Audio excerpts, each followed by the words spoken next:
Pertanyaannya adalah, adakah kasus aborsi tercatat di dalam Alkitab, Pendeta? Apakah sebagai orang Kristen boleh melakukan aborsi dalam kondisi tertentu? Silakan, Pendeta. Terima kasih untuk pertanyaan ini. Jeffrey, seingat saya sudah beberapa kali kita mendapatkan pertanyaan tentang aborsi. Dan sudah pernah kita jawab juga.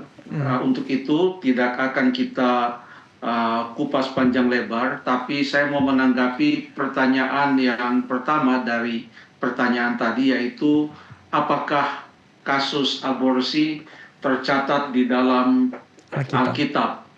Saya mau kita buka di dalam 2 Raja-Raja pasal yang kedua, 2 Raja-Raja pasal yang kedua, ayat yang ke-19 sampai ayat yang ke-21. Apakah Revaldi tolong bacakan ayat ini? Boleh diulang Pak Pendeta tadi, 2 Raja-Raja?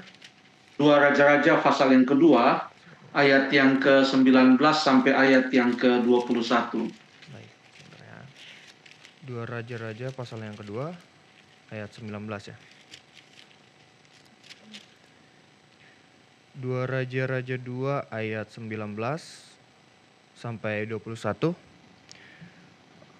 Berkatalah penduduk kota itu kepada Elisa, "Cobalah lihat, letaknya kota ini baik seperti tuanku lihat, tetapi airnya tidak baik. Dan di negeri ini sering ada keguguran bayi." Jawabnya, "Ambillah sebuah pinggan baru bagiku dan taruhlah garam ke dalamnya." Maka mereka membawa pinggan itu kepadanya.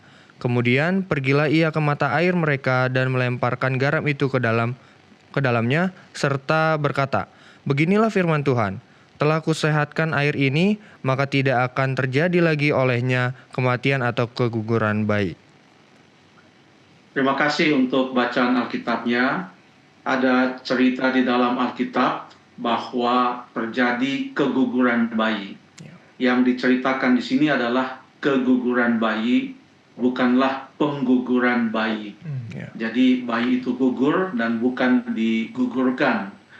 Ini hanyalah salah satu cerita di dalam Alkitab, tetapi cerita ini memberikan kepada kita suatu pengertian bahwa Allah itu pro kehidupan, karena ialah sumber hidup. Dialah yang memberikan kehidupan, oleh sebab itu ia sangat pro kehidupan, sehingga pada waktu ada air yang tidak sehat, yang jika diminum oleh ibu-ibu, maka bayi dalam kandungan, jika ibu itu sedang mengandung, akan gugur. Bayi itu akan mati, tetapi air itu kemudian disehatkan kembali. Apakah orang Kristen boleh melakukan aborsi dalam kondisi tertentu? Untuk kondisi tertentu, saya pikir ada para ahli yang bisa menjelaskan kondisi tertentu seperti apa. Tetapi yang Alkitab katakan adalah, biarlah kita mencintai kehidupan, biarlah kita memelihara kehidupan, dan itulah yang disampaikan melalui contoh cerita tadi. Kondisi-kondisi tertentu mungkin boleh dibahas nanti bila mana ada para pakar yang boleh menjabarkan lebih luas tentang kondisi tertentu. Terima kasih.